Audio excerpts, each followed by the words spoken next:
हरियाणा में होने वाले बहुप्रतीक्षित पंचायत चुनाव की एक और बड़ी अपडेट हम आपके लिए लेकर आ गए हैं।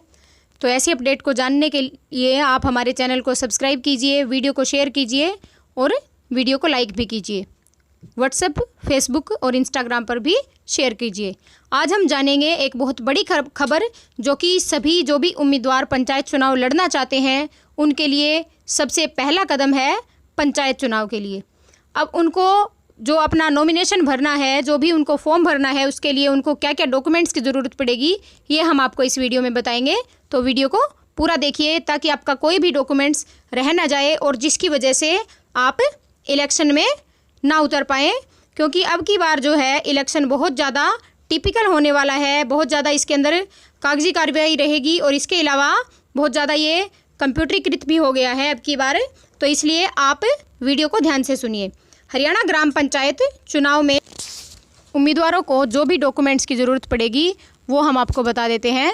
हरियाणा ग्राम पंचायत चुनाव लड़ने के लिए ये कागज़ पत्र चाहिए। उम्मीदवार का वोट होना चाहिए, ये सबसे बहुत ज़्यादा ज़रूरी है कि वोट होना चाहिए। आधार कार्ड और पैन कार्ड भी होना चाहिए। उम्मीदवार की आयु 21 वर्ष कंप्लीट होनी चाहिए और पुरुष उम्मीदवार को 10वीं पास होना चाहिए और महिला उम्मीदवार को 8वीं पास होना चाहिए। उम्मीदवार के पास 3 बैंकों से नो ड्यूज़ प्रमाण पत्र भी होना चाहिए। मॉर्गेज बैंक, कोऑपरेटिव बैंक और प्रथम सहकारिता बैंक। उम्मीदवार के पास बिजली विभाग से नो ड्यूज़ प्रमाण पत्र होना चाहिए, यानी कि उसका कोई भी बिल बकाया नहीं रहना चाहिए। उम्मीदवार के पास रिहायशी प्रमाण पत्र होना चाहिए। Haryana residence certificate. उम्मीदवार के पास चालू बैंक खाता होना चाहिए। उम्मीदवार के पास फैमिली आईडी भी होनी चाहिए। फैमिली आईडी भी बहुत ज़रूरी है।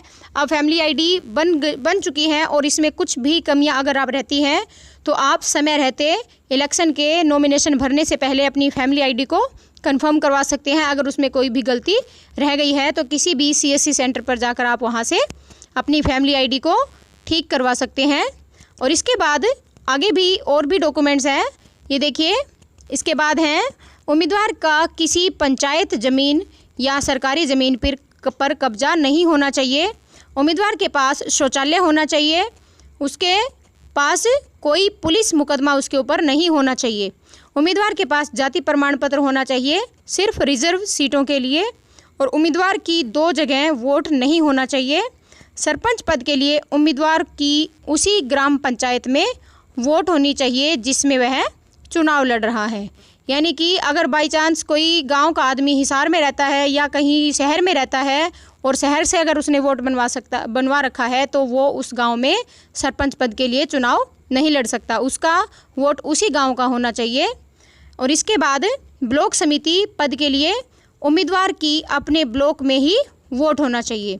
जैसे सरपंच का गांव में होना चाहिए, ऐसे ब्लॉक समिति मेंबर का अगर किसी भी ब्लॉक समिति से लड़ना चाहता है तो ब्लॉक समिति के अंदर ही उसका वोट होना चाहिए। चाहे अपने ब्लॉक के किसी भी वार्ड से नामांकन पत्र दाखिल कर सकता है। जिला परिषद पद के लिए अपने ज़िले में कहीं भी वोट हो, उम्मीदवार किसी भी वार्ड से नामांकन पत्र दाखिल कर सकता है। पंच पद के लिए अपनी पंचायत में किसी वार्ड के लिए नामांकन पत्र दाखिल कर सकते हैं। तो ये डॉक्यूमेंट्स थे, मेन डॉक्यूमेंट्स। जो भी इनमें से अगर एक भी डॉक्यूमेंट्स आपका रह जाता है तो आप नामांकन नहीं भर पाएंगे और आप इलेक्शन लड़ने से वंचित रह सकते हैं।